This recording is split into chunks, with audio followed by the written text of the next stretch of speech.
Welcome to Politics Done Right. I'm Egberto Willis, your host. Thank you so kindly for being here with us. Good morning, Houston. Good morning, Texas. Good morning, USA. Good morning, the rest of the world. How are my peeps doing this morning? I trust everybody is fine. Back to the control room with Howard Reynolds and Jack Van Beber. How are the two best production guys in the studio doing today? Well, we're looking for Laurel and Hardy here, so we might find it and let you know. Hey, just for my friend Harry out there, that was Caravan of Dreams from Peter White. He had requested some Peter White. So there you go, Harry. And now I'll turn it over to Jack. Good morning, Egberto. How are Bu- you? Buenos dias, Jack. How are you doing this morning, sir? I'm good. I'm good. Here's a little spiritual uplift for the morning. How people treat you is their karma. How you react is yours. Love all you see, including yourself. Oh, very nice. I Uh, mean, I mean we'll have that. we'll have some spirits to that. All right. Yeah, All right, let's hijack his show. Nah, let's you, give it back to him. He's got you a good know. show for us today. Hey, listen, that positive affirmation, I love that.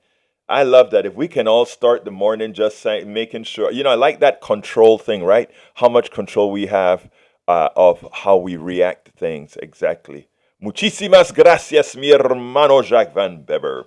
Anyway, folks, we're going to have a great show. For those of you who received the newsletter this morning, I apologize. It was kind of late. There were crocodiles in my eyes, as my daughter used to say, and I copy pasted the wrong title, so I fixed it in the one online. So if you go to politicsandright.com/newsletter, the correct title and subtitle of the show is placed there. Luckily, we have the right data for the show, meaning the topics being covered. Title of the show, the real title of the show is Rent Control's a Must.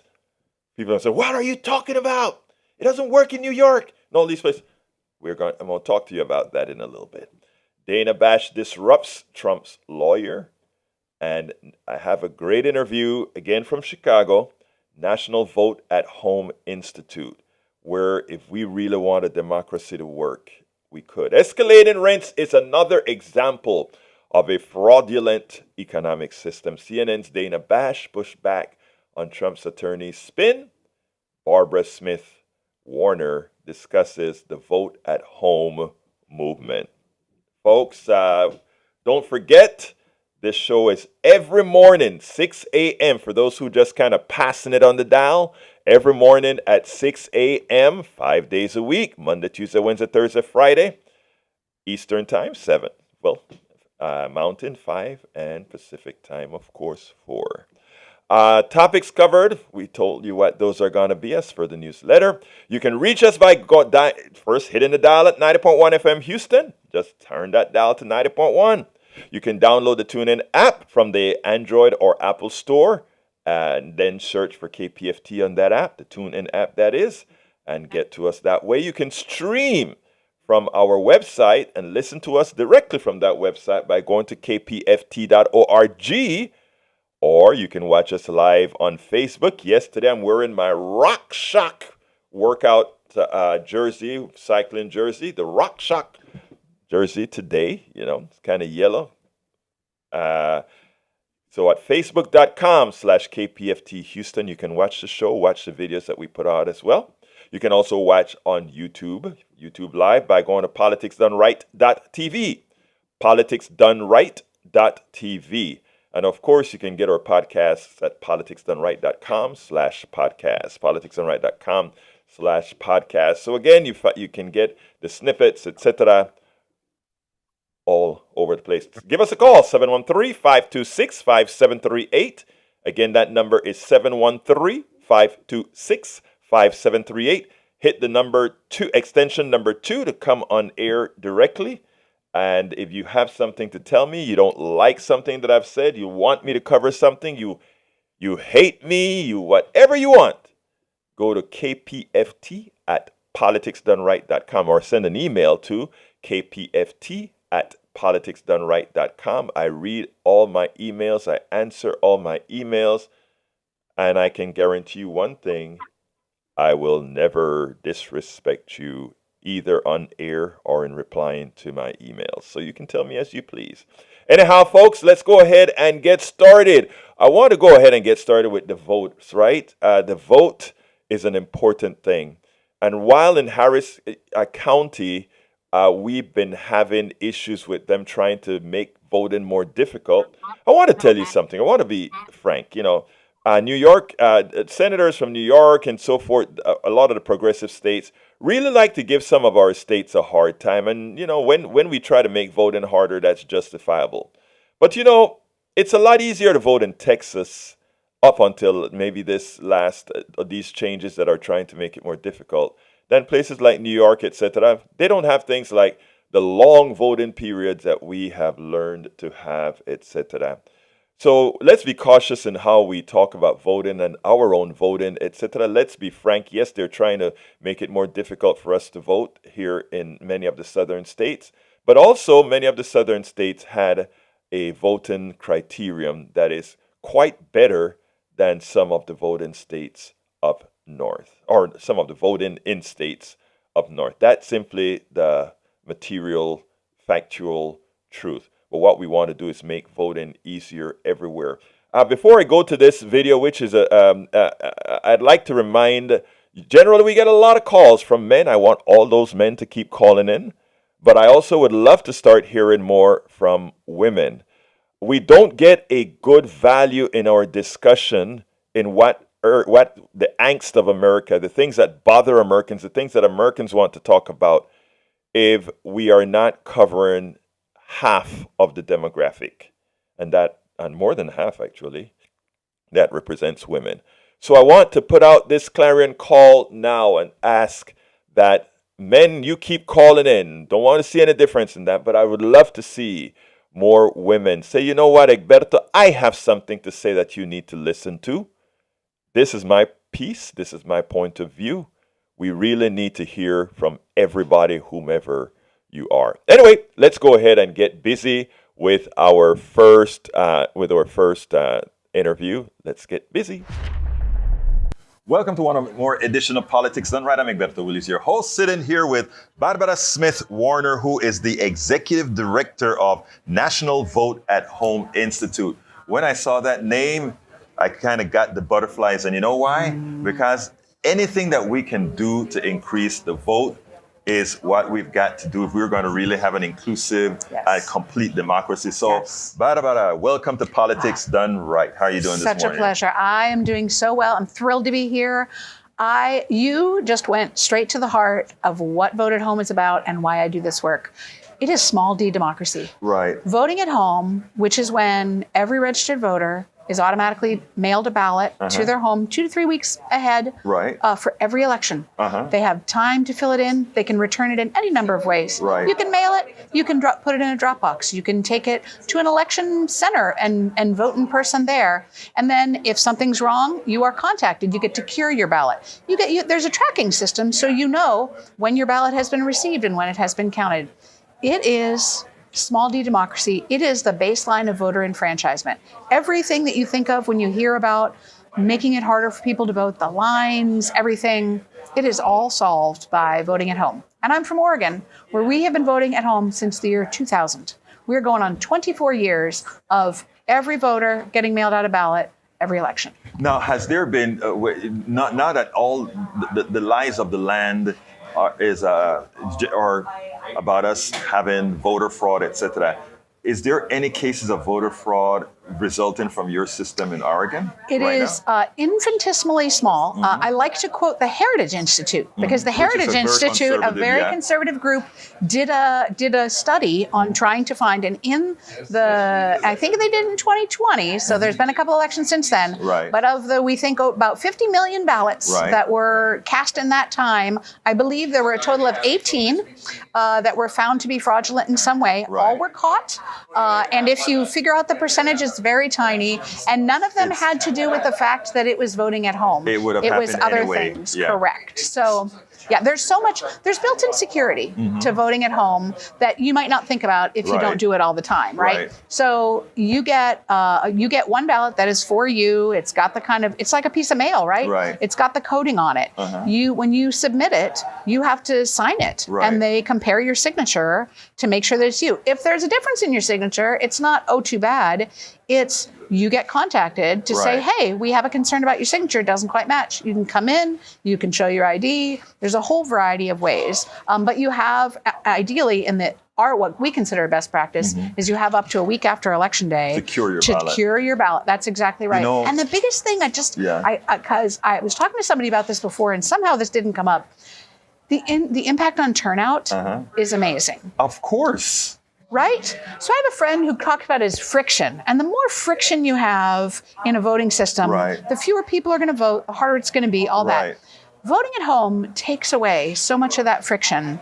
And as a result, more people vote. We saw it in 2020. Not only turnout was up over significantly. Because people could stay at home. That is exactly and right. mail in their ballots. Yes. And more people vote, you get what the democracy really wants. That's right. After all, That's right. if you take a look at the stats, what you find is that in America, in as much as you have the media and others trying to say this is a center-right country, the reality is this country is not center, this country is not center-left. This country is a very progressive country in the policies that the people, not that we say they want, in the policies they say that they want. So what you are doing with the, let me get the name right, with the Vote at Home Institute, is very important. Let me ask you this. How are you approaching this? Do you want this to be something that's done state by state, or do you want it to be a federal?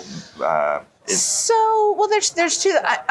Full disclosure, there have been some bills introduced in Congress. Our Oregon senators, Senator Ron Wyden and Senator Jeff Merkley, very in support of this, obviously, because we've been doing it for years. And that's great. And we are supportive of that conceptually. But the reality is, the way we run elections in this country is we run it state by state. There are 51 different election centers for each state and DC, and then even getting into the territories and such as well.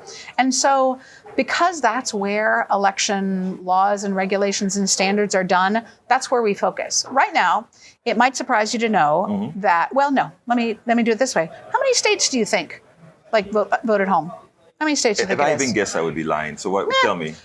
8. And States and the District of Columbia. I do.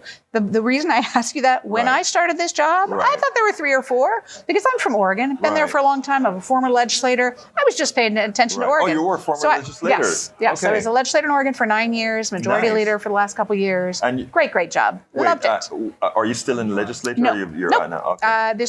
I decided I had a great run, got a lot of important policy done. You said you were the majority leader as well? Yes. Oh, wow. Really fun. Through the pandemic. That?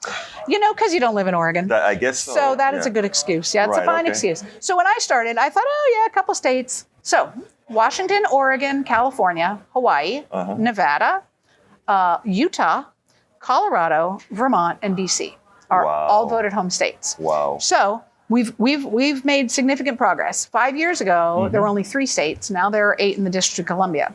So what we work on is we kind of categorize. If you go to our website, voteathome.org. Say it again. Voteathome.org. Thanks for slowing me down. We have what we call our scorecard, and it's called How Vote at Home Friendly is Your State. Right. And there's a map. You can click on your state, and you can find out how vote at home friendly is your state. Because there's a lot of things you can do. It's not you're either vote at home or you're not. There's a whole bunch of things in between. Here in Illinois, they kind of have what we consider the next best thing to voting at home is a single sign-up system. So here in Illinois, if you want to vote at home, you can. There's no excuse needed. You don't have to do it for any reason. You just say, yeah, I want to vote at home, and you can sign up. Do a single sign up so that every election you automatically get it. So every voter in Illinois can sign up one time and get their ballot at home every time. Nice. Next step down is I'm trying to think. We had some secretaries of state here the other day, and they kind of they covered the range. The next step down is going back to the single sign-up states. There's about 10 of those. Right. So 8 in DC. So let me see if I understand this. Yeah. 10 single sign-up state, meaning if you sign up, you can vote from home. Every year, every election. So the basic mechanism for voting from home is in at least 10 states. Yes. Got it. Yes, plus the 8 that are full vote at home. So 18 states. Yes. Got it. Okay. And then kind of the next couple steps down are states where, okay, you don't need a specific excuse to vote at home, but you have to ask every election, every year. You got to send in your form or do whatever it is. That is about 10. This is where I have to get this locked into my head. Let's say 10. So that is in addition to the 18. Yes. So there are 28 states where if folks... No, it must be 15 because there's only 15 in my last category. Okay, so therefore it's about 25. I'm sorry. It would probably be about 33. About 33 states that allow some sort of Yes. voting through the mail. And I bet New York isn't one of them. New York is in our lowest category. Yes. I love New York. My voting system is dad's terrible. from there. Yeah. Well, the good news is they just passed a bill that we are waiting on the governor to sign Right. that would allow early voting. It's called early voting to vote at home without an excuse, because the category of states that there's about 10 to 13 that and apologies for not I should have the numbers on the top of my head, that's but not important. Yeah. So New York is one of those states where you can only even ask to vote at home if you have one of a specific list of reasons. Right. Every one of those states has a different list of reasons, and some are in their constitution, some are in their laws. But the wacky thing about it is that none of those states have we found does anybody actually check. Like, you have to say, this is why I'm asking to vote at home, but nobody checks. Right. It's just kind of an administrative thing, And right? then you're going to get make the ballot more anyway. friction, Right. to make it harder for those folks. So in New York, they waived that and said, okay, anybody during the pandemic, and their use of voting at home went from about 2% to about 20%. Even that's and not it very dropped high. back down. It's not yet, Yeah. but it was a one-time thing. So the great news is the legislature passed a bill that says, you can early vote, you can vote at home with no excuse necessary. We're waiting on the governor to sign it. And I'm afraid, I was going to say, I'm afraid to pronounce her last name wrong. Hochul. I know how to spell it, but not how to say it. Right. So when that happens, that'll be a huge move of number of voters into states I that think New don't York, need an excuse. New York having progressive senators and really hitting up on Texas and other states about their voting, how they administer the votes and that sort of stuff. I think they are strangely behind the times. It is sad, but I don't think they have the moral. I mean, and I love their senators, their Congress people that are progressive, but they don't have the moral authority to talk to the rest of the country about voting until they make some changes to make it easier for their voters to vote. The only reason it doesn't matter is because it's almost a pretty darn blue state that they really don't give a hoot. And that needs to change in New York. But I tell you, I find that what you're doing is extremely important, and I hope with you and any other organizations that are doing this that they're successful in allowing in increasing our democracy. Yes. Now, can I tell you something interesting about Please do. So it's it used to be Republicans thought it was their thing, and then it was Democrats thought it was their thing. Here's the truth that numerous academic studies have proved. There's no partisan advantage to it. It doesn't matter. It just makes it easier to vote, period. If people don't care about a particular election, you can send them any number of papers. They're not going to send it back. That's right. Yes. So, if you make your case, that you want it to make sure that if you make your case, the people will vote. And if they don't care about either, they won't. But at least they had that option, and having to find a babysitter, having to find pay for gas to get to a poll, and having to stand up in the cold, having the thunderstorms. Being able to get away from all of that. Right. The census they put out a report every year about voting and how it's self-reporting. So it's not technically there's always some differences between the data, but it's a really important set of numbers that people pay a lot of attention to. If you look at the part about people who said they didn't vote and the reasons why, over half of them are ones that would be solved by voting at home. Because I was sick. I had to work. I didn't know where my polling place was. And you add that up, and just the things that it all goes away when you're voting at home. I mean, it is amazing. You're doing important work. Thank you. Now tell me. I love it. Yeah, that's very important work. And the best thing is, as a former leader in the legislature, you actually know the inner workings of how a whole lot of this stuff works. So it's great to have that. Now, what's your prospects as far as when we can feel we will have universal vote by mail? I mean, Sure, every territory, every state, That's a great every question. municipality. I mean, I really believe it's doable in the next 10 years. That would be great. Right? The way we are working is we kind of plan it out like in 2, 4, and 6-year plans because the legislative cycle is about every 2 years. You know, the odd numbered years are when most legislatures do most of their policy Right. work. So we're working now on where are we going to focus on in 2025? Right. Then where do we focus on in 2027? Right. Are there some states we work on in the even numbered years? Sure. But that's the real focus is those odd numbered years. And the other thing to think about is when I talked about kind of like in Illinois, right, where you can do single sign up in those other 10 states where you can do single sign up, we also we encourage folks to use it as much as possible. We have, if you look at our scorecard that I talked about, there are things that make it easier, right? The curing process, Right. the online voter registration, all of that. Because the more people do it, the more they like it. Right. And then that's how you end up having states going to full vote at home. That's Right. how Oregon did the transition. Right. Is so many people were doing it. They were just like, it was a ballot measure to get it passed, but so many people were doing it. I'll tell you, the 2 states that right now who are not full vote at home but have the highest usage of vote at home, Arizona and Montana. Interesting. Who knew? Right. Rural states are very interested. I like to point out Utah. Utah is fully Yeah. voted home. People are like, oh, isn't it just a Democratic thing? No, it's a voter thing. Utah's been doing it successfully for years. In Nebraska, there's about a dozen counties that do it. voted home. And their turnout, a great group called Civic Nebraska, Right. just put out some research literally about this saying, well, my goodness, if you look at the counties that have voted home versus the other counties, their they turnout performed. is significantly higher. Now, if we get to some universal level of voter by home, would we still have day of election Right. voting? Or it seems to me like we could save a lot of money instead of having vote by day.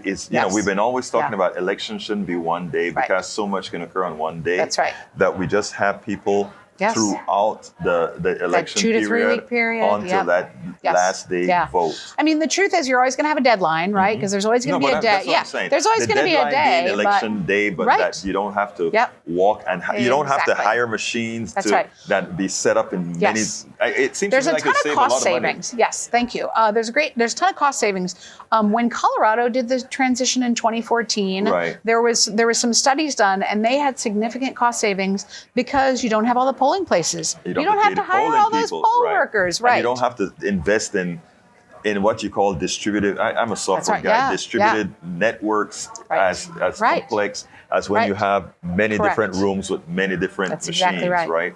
So interestingly, You're singing my song. Yeah, I mean, it seems like if people were concerned about cost, democracy, Yes. and reliability, Yes. that should be the answer. Yes. And it seems to me like I hope that is how Yes. you're selling cost, reliability, economy, Yes. and Yeah. democracy. That should be Small d a selling democracy. This point is the that- foundation of it. That, Yes. that does it. Yep, Anyway, agreed. give me a closer Yeah. for our audience. Last thing, you talked about accessibility. We just had some research come out the other day that voters with disabilities in the states, in all the states in the last Right. 2 years that have increased access to voting at home, Right. disabled voters turnout has significantly increased. It's stayed flat in the states that didn't.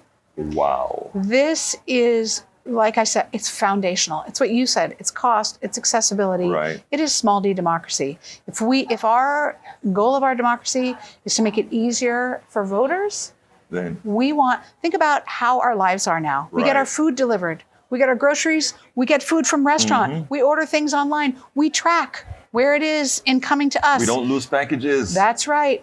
That's what voting at home is. Yeah. You are the voter. It's voting that centers you, the voter. And right now, when that is how we are living our lives otherwise, it's time for us to center voters by allowing them all to vote at home. You are a hell of a spokesperson.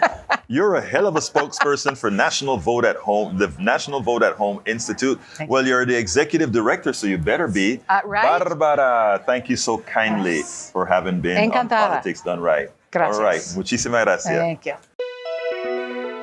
All right, folks, that was La Señora Barbara Smith Warner. Anyhow, folks, it's funny because we had this weekend, the first weekend of every month, we have this meetup, right? It's over Zoom called Ask Egberto Anything, and the people in our PDR Posse will get together and talk. And we were talking about this voter stuff here, and somebody says, I don't know why people are so concerned about voting by mail or voting electronically, because we do all our banking electronically, and folks don't lose their money. And folks, banks are not going to do anything where their money is somehow compromised more so than if they did it some other way. So let's not put faults in. So this story was right up the alley of El Senor Howard, because Howard always talks to us about voting. Ain't that the way, Howard? Voting, voting, voting, voting.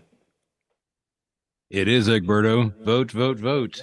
There you go. So I mean, this story was right up your alley. It seems like we have a caller, Harry. Folks, give us a call, 713-526-5738. Again, that number is 713-526-5738. Want to hear from everybody, men, women, children, everybody. Give us a call, 713-526-5738, extension number 2. Good morning, Harry. How are you doing, my dear friend? Good morning, dear friend Egberto, co-birthday party man on May 18th that we share. The voting, that is very important. What was that woman's name that you were interviewing? I forgot her name. Barbara Smith Warner from the group is called National Vote at Home Institute. That's a good idea that Barbara Smith Warner's got, and for people who, if they can't vote by mail, if they have problems doing that, then it's a good idea that they get access to vote at home, because voting is very important.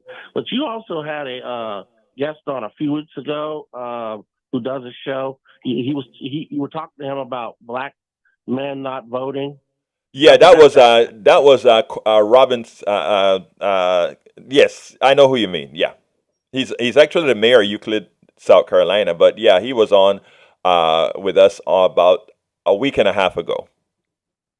Right, and he was talking about how the last several elections, the black male vote has gone down, but black women vote, but black males do not vote. And I know black males that I've talked to. Some of them, they just think their vote doesn't count. Your vote counts.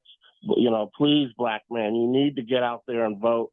So you can make a difference. Because if you don't vote, then you get people in there on the far right, or you get blue dog, dirty Democrats in there who will be against your interests and make your life harder. So you've got to get out there and vote in progressives, because your vote does count. Voting is very important, and I always vote. And as you know, I'm a progressive.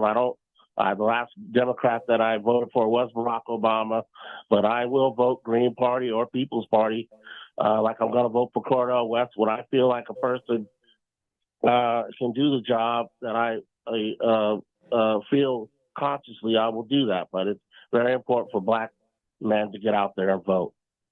And then Absolutely. So actually, let's correct that. It's important for everybody to go out there and vote. We all have to make sure that all feel not privileged but required to go vote. There are countries where you have it's a requirement. There's a thing they put on you to make sure in a democracy, you can't force anybody to vote, of course, because not voting is actually a vote, right? Think about it. Not voting is actually a vote. A lot of people don't get it. It's just not the vote that you want. That's right. You help get other people elected that you may not want to get elected. Exactly. Have a friend who's never voted. He's a black man. He's never voted. He just thinks that voting is a waste of time. And I try to convince him that it's not a waste of time. Your vote counts. But you're right. Everybody must vote that wants to vote and participate in our election system. I was going to say something about abortion. On Friday's show, when you were talking about abortion, a lot of people don't bring this up about IUDs. Women can get IUDs so that they don't get unwanted pregnancies. They can do that. They should investigate that so they don't get unwanted pregnancies, and then they have to worry about getting an abortion. If you get an IUD, then you and then when you want to get pregnant, you get a planned pregnancy. That just makes a lot of sense to do that. All right. So anything else you want to add, my dear brother? Oh, and a shout out to Howard. Thank him for playing Peter White. If he's got it in his library, I'd like to hear some Jonathan Butler down the road. There's a song called Going Home that he did. And I'd also like to hear a little more Peter White. There's a couple songs, Romance Dance, and Let me. there's Jump On Hey, It. Harry, And there's I do appreciate that. And here's the deal, Harry. Howard has everything. Okay. But anyway, Right. thank you very much for calling, brother Harry. We'll talk. You have a We'll great talk day. the other time. We got to get moving. But thank you so kindly as usual for calling in. What I say, we'll talk more about you coming to the Fondren Church when you're able to. Sounds good, my brother. Absolutely. I will be there sometime. All right, folks, 713-526-5738. Again, that number is 713-526-5738, extension number 2. And I think it's about time for my brother's soapbox. Let me hear from Howard. Oh, 6:31 in the morning, and you're going to make me stand on my soapbox. I feel one coming on when he's talking about voting. I'm shocked that black men are not voting in just hordes. They should. Everyone should vote. And if you don't believe your vote counts, honor the people who died for your right to vote, because there's a whole lot of them. They didn't get to live their lives because they were fighting for a cause for you, people. For you, they were fighting for a cause, for your voice to be heard, for your vote to be heard. They don't get to live their lives. You get to live yours, and you get to vote because of them. Please honor the people who put forth the most valuable possession they had, their lives, for your right to vote. You have to do this. You have to. Please, everyone, get registered, vote, make your voice heard. Fire these bums out of office. Get them out of there. You don't like what's going on? Vote them out. But please, you've got to vote. Honor the people who died for your right to vote. If nothing else, do that. And there's my soapbox for the day. I felt Howard's soapbox coming on. But yeah, as somebody who was from Central America, right, and came to the United States, became a naturalized United States citizen, I have always taken voting seriously. And if you were to check all my records, there are very few times that you would find, even in local elections like school board, etc., I make the effort to go out there and vote. Unless I think there was a time that I was in China that I couldn't vote. If I recall, there was something that I didn't vote for, but it is almost, it is almost a religion. Now, when it comes to certain groups that people have a problem voting, we talk about, to some extent, black men recently. The thing that bugs me the most about some demographics and specifically black men, Latino men, in doing some canvassing, what many have told me is the party isn't serving them. And I remember this guy from Colombia, naturalized citizen as well, said he couldn't be bothered because his vote didn't matter, because look at what they did with, and he was talking about several subjects. And my thing about what I urged to these guys that I was speaking to, and again, I can understand, I can really empathize. What I have to do is, or what we have to do, Howard, is get away, or rather get the narrative away from those who are giving them the impression that their vote doesn't count. I tell you what even bothers me more: the amount of those two demographics, and it's not a huge number, as Mondale Robinson, and by the way, Harry, the guy's name was Mondale Robinson, as I recall now, who is a mayor of I don't remember what little town in Ohio. The thing that he has to get over is, first of all, there's a narrative that a lot of the right wing puts out there to really discourage these demographics from voting. But even as they discourage it, they have given some sort of an impetus for some of these demographics to vote and believe that somebody like, let's say, Donald Trump really has their interests at hand. That is the most shocking part to me. The way propaganda can actually work, and it does work. Propaganda really, really works, and I've seen it firsthand. So listen, everything that Howard just said is actually true, right? Every day people have died for our vote. Every All through the land, people have died for our vote. We shouldn't squander that at all. It is something we shouldn't squander. The next subject, of course, is rent control, but I see the phones are heating up, so I rather go to my peeps first. So I'll go to let's go to Luis. Come on in, Luis. Hey, Luis, you're on. all right, cool. So I'm calling about the vote. Talk a little bit about my family. They've always voted Democrat, like old school Democrat. Mhm. And as we get together, we always stick to normal political talk and friendly, most times civilized. But I've noticed in our past 5 years, wow, some serious 5, 6 years, serious divisions. Now a lot of them are gone. They won't call themselves Republicans, but they do call themselves more conservatives, to where Right. they're bringing up the Cornel West, Robert Kennedy Jr.'s brought up a Kennedy, lot, yeah. and some are even thinking about Trump, and just how divisive, it's. I mean, we're still family, but you know how it is in the Hispanic community. We all try to get along, and but the whole thing with the vote is, it is important, but one thing we do all agree on is that we try to stay more involved with local. Texas being a, Exactly.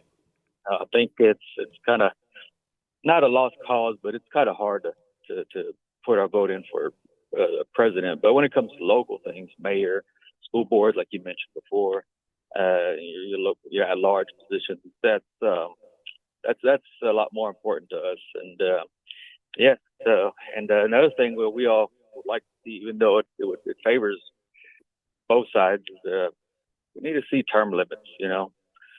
Got to put these Congress, people were no more than 2, 3 terms, and yeah, get out of there. Get some people that are just not all the way there. Now, I'm not talking about Biden, even though that's my personal belief, but Feinstein and Mitch McConnell. I mean, they're just been in there so long. Their Right. mind isn't all there. Sheila Jackson Lee, she's great, but for her to come to the city now and run for mayor, which she'll probably get, yeah, there's just too much corruption. It's like, I don't think she has any involvement with the people here. That's just our opinion.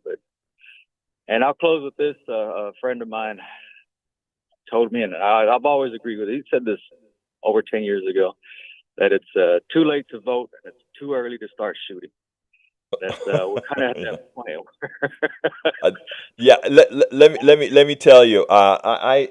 Tell your friend that he needs to start listening to Politics Done Right as well, because as Howard says, it's never too late to vote. We need to get out there and vote, and we just have to make an intelligent vote. You see, you just spoke about your family. It's no different than my family, where you hear people toying around Kennedy, toying around Cornel West, toying around Biden, and all these other things. And what I tell folks is, let's sit down, let's analyze what it is that people want, what they need, and find that candidate that's going to give them that and coalesce around that candidate. Then that candidate, following the Howard corollary, will win. But we have to start having faith in ourselves. Luis, muchas gracias por la llamada. We'll talk some other time as you call more. Okay, my friend?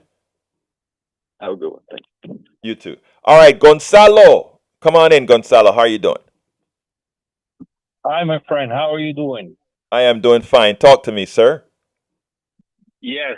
Well, I can understand the frustration of both ends, either whether Republicans or Democrats. I have friends on both sides, and some of them, they express their discouragement whenever the time to vote is, because at some point we think that the system is rigged. I do understand that there are several reasons to think about that. So if I go back to my country of birth, Cuba, and I know we have some disagreement about that. We have 64 years the same people, and we didn't even vote to get that guy that The new president. former president appointed. So who cares about the the Communist Party in Cuba? Nobody. That's why people are leaving. So I guess that here it's getting about the same. I would say if I have to vote Democrat and Biden is the candidate again, I'm not going to vote for that decrepito because it's too much, my friend. 82 years old. The other one is almost 80. We need some people that make us feel that we believe in them. And that's bottom line. Gonzalo, you are so right, right? My problem where, is I have to we have a big job. Biden is too old, Trump is too old and unintelligent. We have a problem. Kennedy is, some people are going to give me hell for saying this, but Kennedy is a whack job. Okay, and the more research I do, the more I'm like, I can't believe he's getting some sort of attraction. So the truth of the matter is, those are the choices we have because we have not done our job as voters, right? And in the case of Biden, we have allowed the establishment to dictate who the next successor is going to be. In the case of on the other side, the right wing, nobody on that side likes. I'm talking about those people in the know likes Trump. But the thing with Trump again is because he has a huge base of uninformed voters that support him, and also voters who believe they can get better financially with him, mostly the very wealthy. That's the reason why he has traction. We, the progressives, that constitutes the vast majority of the United States, have to do two things that I've written and spoken about a lot, and that is first, assert our worth. Assert our worth. And after we assert our worth, go ahead, vote these guys. And go ahead, Gonzalo. My homework will be to get more information about the candidate. I have read some things about him. Probably I'm not. That will be my homework today. I promise. Yeah. And as far as the voting, I think the most important thing is get rid of the do-nothing jobs. For example, my takeaway from what's going on in HIC, that also it's a political thing. You know that. Yes. I think. The positive takeaway, I think the guy or whoever had the plan for the district is get rid of the do-nothing jobs. I'm sure that there will be some other do-nothing people coming up. But in the meantime, they will be fresh and they will be new and they will come with some ideas. Some of them are bad. Some of them will be wrong. But we need to get rid of those do-nothing jobs. That's the bottom line. Gonzalo, I think when you think about how we all think, those of us in the community, those of us in the state, in the country, and again, I talk to a lot of people, and all of this is corroborated by polls. We want the same things, whether you're Republican, Democrat, or otherwise. The people on the outside put these little cancer cells within the communities, and that is what metastasize into bad things. We have to first recover. And I tell you what, I'm definitely not a church person, okay? But here's what I honestly think we have to do as a society. And folks, it's going to sound very corny, but we just have to look at our brothers and sisters, that human being next to us, and start saying, I want what's best for you, right? And once everybody's wanting what's best for the other person because they deserve it, we can actually start not thinking about if we pass policy A, this group of people gets maligned, or if we pass policy B, this no. Every policy for people who need that particular policy, and not at the expense of the other person. If we just look at society that way, we'd be fine. Gonzalo, muchas gracias. Thank you so kindly for calling, my brother. Hey, gracias a ti, amigo. Have a blessed Oh, day. all right. Peace. All right. I have another call in, but I'll wait for them to process that. Anyway, folks, the other subjects today, if we don't get to it, please go to politicsdoneright.com/newsletter, politicsdoneright.com/newsletter, and you will be able to see the videos, etc., of the other topics that were destined to be talked about today. But like I said, when callers call in, we want to cover what's on your reel. So since we don't have any callers, particularly right now, it seems like we're having a little bit of telephone issues. Call 713-526-5738. Again, that number is 713-526-5738, extension number 2. Anyway, renters are struggling. Economists back tenant-led push for federal government. Here's the deal. When people talk about things like rent control, people go crazy.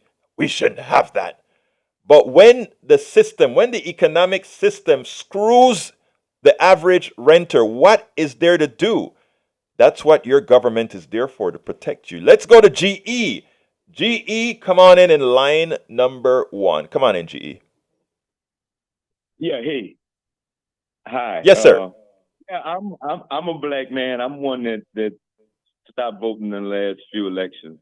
I don't see any point. I think it's your vote counts, but it counts toward just the system. You know, it's like a clock. Uh-huh. You can't change the gears. You're just going to get a new piece doing the same thing that the old piece did. Okay, let me speak to you, black man to black man. Okay, I hear you, I feel you, I understand you, and I say that from the depths of my heart. If we are only voting, my brother, if we are only going out there to vote and then simply do nothing after that, what you're saying is absolutely right. But here's my ask to you. My ask to you is not for you to just go out there and, give up your vote. My ask for you is to look at the options that you have. After reviewing the options that you have and making the most appropriate choice, vote, but not stop there. Ensure that the option you choose, your families, your friends, your relatives, your brothers, your everybody else, you see to it that they support that. As an example, the elections for president is a big thing, right? But there are so many elections occurring here in Houston that you can make a difference. Starting from, let's say, even the mayor. Which person that is making the final cut is going to do best for you? And not only for you, but for your friends. Are you going to not just vote, but encourage those others to go do the same? And that's all I'm talking about, GE. I don't want us to give up our vote.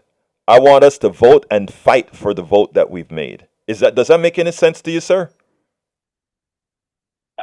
Not really, because like I'm saying, you get the candidates, you got like the guy was saying, you got Biden, and you got whoever they present to you as the choices, basically. So it's really not a choice anyway, even with that. But I hear you. There's no point in, it is what it is.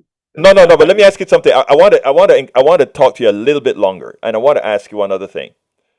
Let's make the presumption that is true. I dispute that a bit, in that the problem why we get the choices that these other people want is because we start too late. We don't get we have a terrible duopoly, and we don't get started into the system early enough. Let's give an example. Do you think the Republicans wanted Trump as their leader? All the candidates are so old. I know. No, you're correct. You're correct, sir. My question to you, do you think the Republicans want Trump? Yeah. They want You a do? guy like Trump, if not Trump. Yeah. Okay. I think so.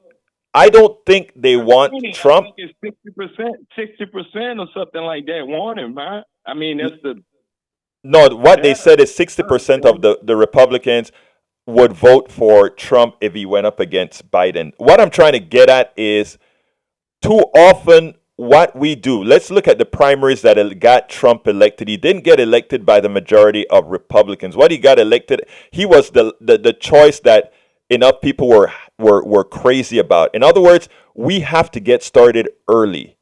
If we want to have choices, we can't wait till choices are made for us, which is exactly what you just said, right? It's almost like the choices are already made for us. That's what you said, right? Yeah, I don't think in my yeah they are they So let me absolutely stop you are. there, brother. Let me stop you right there and ask By you another the question. two-party thing, you can't even get the third party in. It is set in Okay, stone. here's the You know, deal. I'm gonna give you one quick example before I go to Johnny because I really want to at least plant a seed with you, and I hope you keep calling back. But I want to plant this seed. We have an election right now with 10, or that started out with about 10 people running for mayor in Houston, right? right. Okay. Now Sheila Jackson Lee, not Lawson, Whitmire, and a few others are running. Whitmire and Sheila Jackson Lee are the ones with name recognition. But we also had Amanda and a few other young people that were running, right? They dropped out. Why did they drop out? Because they had the big names and they played the game. Now, if they had done polling that showed, if Amanda Edwards had seen, wait a minute, there is a mass of people who want change and would vote for me, then more than likely we wouldn't get the two older choices that we have.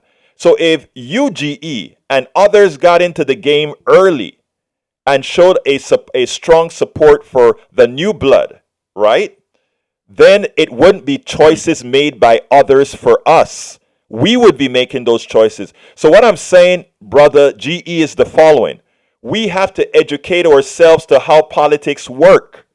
We have to be the ones that go out there and say, hey, we got to get into this game early so that we can make that change. Don't you agree with that, sir? Well, I've done that. That's why I'm saying what I'm saying. You got to I've done keep it, doing it. and I have You enough can't stop. experience, and I've seen it enough. I have parents. Everybody's invested in this and talking about vote, and people died for you and this and that. And here we are still. Hey, again, that's because I take responsibility. We haven't done the job. But GE, I only have a little time, and I have Johnny and Mike to go to. Let me start with Johnny. Johnny, you got 2 minutes. Come on in. Okay. Jesus Christ. I hope our Cuban American friend meant to say that he wants us to do away with people that don't do their jobs. Because every time we hear Republicans talking, one of the standard talking points is they frame it as do-nothing jobs, as part of the government that is not worth anything. No, that's what he meant. Johnny, that's what he meant. If you listen to the context of the discussion, that's exactly what he meant, sir. Okay, well, I listened to the context, and I'm not sure. I'm not convinced. Also, for the fact that he made a reference to Cuba, he says the same government in power there for the past 64 years.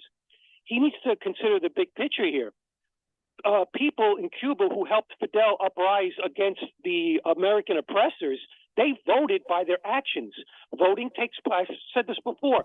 You vote at the voting booth, but voting is not just confined to the voting booth. Sometimes when you can't get your expression any other way, you have to gather with your fellow voters and physically push oppressors out. That's what they did in 1959. Johnny, I would like to answer you on Cuba because, I have some very strong feelings. If notice, Gonzalo says I disagree with him on Cuba, and it's not a full disagreement, but Cuba is a very special situation that I don't have the time to talk about right now. Next subject before I got to jump to Mike. I didn't hear you disagree with him. I heard you say you agree with him. That's no. He said he knows that I disagree with him on Cuba. He said it because I've spoken to him before. Okay, well, let's just remember that when you have a big giant oppressor to the north, less than 90 miles from the island nation of Cuba, always trying to kill their leader, that kind of interferes with the national democratic Got you. process. Johnny, I got to go to Mike, so give me the last subject. We've seen that in both Cuba and Venezuela. It's not as simple as some people like to put it. That's what You're absolutely right. We'll talk about that the next time. Call me tomorrow, Johnny, earlier. All right? Let's go to Mike. Hello? Yes, you're on, Mike. Hello. Hi there. Thank you for your service. Thank you, brother. Wonderful. I'm a social conservative, but I'm a fiscal conservative, but a social liberal. I care about people as a Christian, and I don't think that the Trump voters are all uninformed. I don't necessarily like him. He was strong against China, which is what I like. And I care about our country and the people. And I just wanted to share that with everyone. And I love you guys for all you do. Keep up the good work. And Thank you, my brother. Okay. That's all. Thank you for calling in. We really appreciate your kind words, and we'll try to continue to earn those kind words, my brother. Anyway, folks, we're getting close to that hour. We'll talk about renters and struggling throughout later, but for the time being, I want to jump to Howard for 30 seconds and El Señor Van Beber for 30 seconds. Well, thank you, Egberto. It's a very lively show today. And to our friends who don't think that they have a voice and their vote doesn't count, I assure you it does. So that's all I'll say about that, because we're running out of time here for me to get on another soapbox. Jack, how's your soapbox today? Mine's going to be on the vote here too. Just get your documents, get registered, check your voter registration card, make sure it's not expired or going to expire before you vote. It takes a little time to get registered to vote, so you have to plan ahead. Thank you very much, Senor Van Beber. I really appreciate that. And look, today, my touching call was from Brother GE. I hope you're still listening. I hope you continue to listen, and I want to keep talking to you, because I tell you what, for every caller that calls in like GE, there are thousands out there. So we have to find a way to reach GE. GE's an experienced person, so I don't want to be condescending in the way I say this, but I want to continue that conversation. My name is Egberto Willis. This is Politics Done Right. Thank you for the studio of Van Beber and Howard. I am what? Out!